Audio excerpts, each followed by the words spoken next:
guys, my vaccine record card. I'm so excited. I'm so glad I'm just done and over with it. And according to the CDC, I think 1 week after you get the second dose is when the vaccine really kicks in, and it is 94.1% effective at preventing COVID-19. So, yay!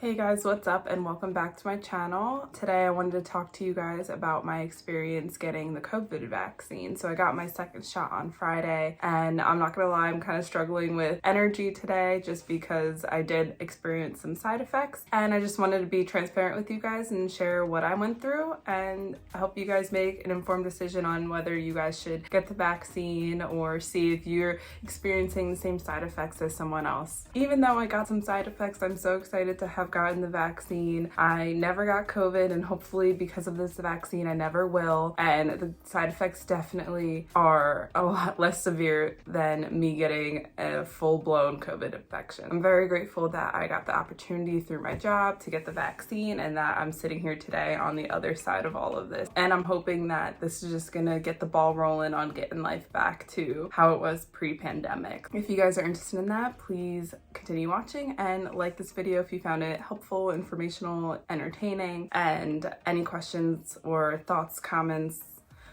whatever else, leave them down in the comment section and I'll get back to all of you guys. All right, so let's start at the beginning. I got the Moderna vaccine literally the first day it was available at my job because I don't even choose to believe it. It is science, and I did my research and I wasn't really that afraid of getting the vaccine. There's no microchip, and yeah, it does seem like the production and the release of the vaccine was relatively quick when compared to other vaccines. Like I've seen a lot of people compare it to the Ebola vaccine, which took about 5 years, and this one took like April, May, June, July, August, September, October, November, December, like 9 months. But from what I've read is it's more of like the funding and the politics and the approvals that were rushed rather than the research. And we know a lot about vaccines and we know how they work. We know how our immune system works, and we have the technology and we have the scientific knowledge to figure these things out quicker than we could have in the past, which is amazing, and I'm so grateful for that. And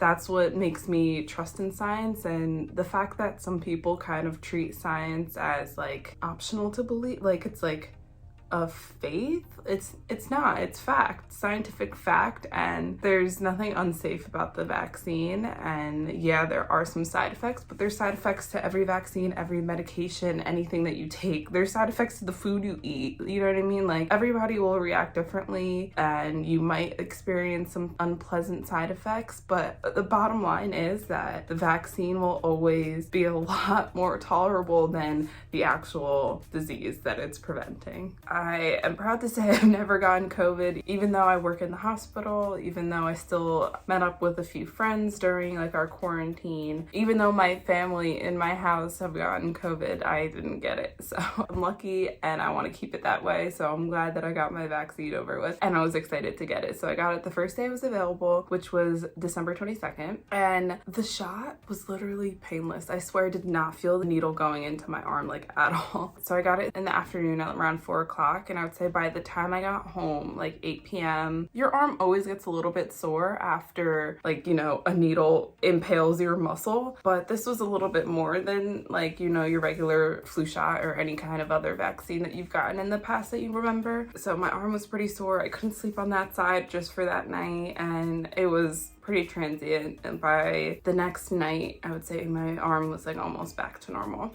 And then I got my second dose on January 22nd, which was exactly a month later. I got it in the same arm, and I got it at like 8:30 in the morning, and then I had like a class that I had to go to for the rest of the day, which ended at like 2, I think. So I got my shot, same thing, it did not hurt at all, and then my arm started to get sore like maybe a couple hours later. And then I got home, everything was fine, I ate dinner, was doing whatever I was doing, and then I would say around 10 p.m. I got a thermometer and checked my temperature because like I started to feel unwell. Like, you know, like that feeling you get before you get sick, like you know you're gonna wake up feeling terrible. So I did that. I didn't have a fever yet, and then maybe a couple hours later, like midnight, is when I really started to feel the side effects. I ended up getting the fever. Low grade fever was like 99.8, 0.9 at the highest because I was taking ibuprofen, so I'm not sure if that would have gotten any higher or not. I got a headache, muscle and joint aches, and chills. It felt like I had like the full-blown flu, and my mom goes, oh, like it looks like you have COVID. Like I heard that Tylenol and Motrin aren't good at treating COVID symptoms. I'm like, Mom, I don't have COVID. These are just side effects from the vaccine. You cannot get COVID from the vaccine. There's no live virus in it. Anyway, I would describe it as like having the full-blown flu, which I've only had like once in my life, and I remember being like in my bed for like at least 3 days. It was bad. Yeah, that's what it was like, but good news, it didn't last very long. So I felt all of this stuff starting Friday night and all of Saturday, and it started to get better on Saturday night, so last night. And this morning I feel much better. I just have the headache still, which I think part of it is due to dehydration is why I still have it, just because I was like literally did not want to move. My arm hurt, like my head hurt. Like it was one of those headaches where if I'm laying down and still for long enough, it kind of like subsides a little bit, and then once you like, you know, like sit up or stand up, it's just like boom, boom, boom. Ugh, it was terrible. Not gonna lie, it was not fun, but I'm just gonna keep repeating that actually getting COVID and getting the full-blown infection would be way, way worse. Like my mom had it, she was sick like this probably for like a full week, which, oh my God, I would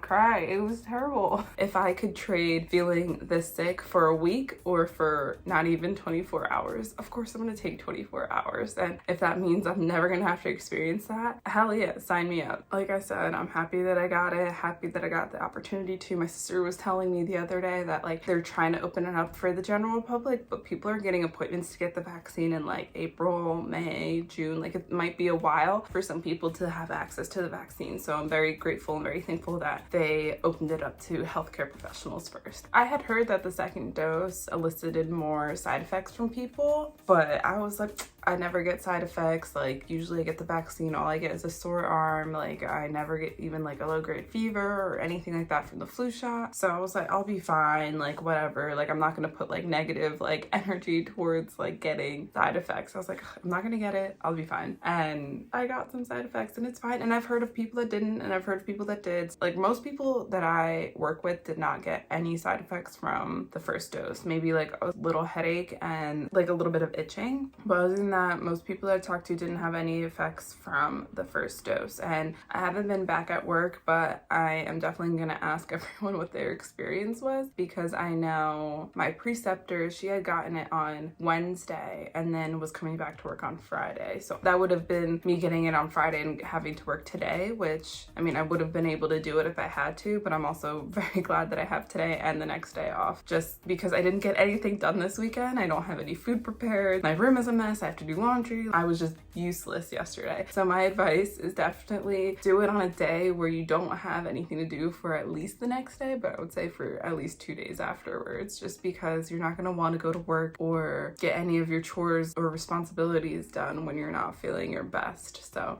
that would be my piece of advice. But other than that, it was 100% doable. Here I am. I'm alive and well. There's no microchip in my arm. And yeah. That's it. So that brings us to the end of the video. I hope that you guys don't get scared off by this. I just wanted to be transparent and to not warn you guys, but to let you guys know what I went through and that everyone's experiences are different. And I hope that this doesn't scare anyone away from the vaccine. I think that the vaccine is a great thing. And I think the more people that get it, the faster that life is going to go back to normal. And I think we all really want that. Let me know if you guys are getting the vaccine. I would love to know how many of the people that watch my videos get it, just to get a little sample. But yeah, if you guys have any more questions or comments, concerns, leave them down below, and I'll catch you guys next week. Bye.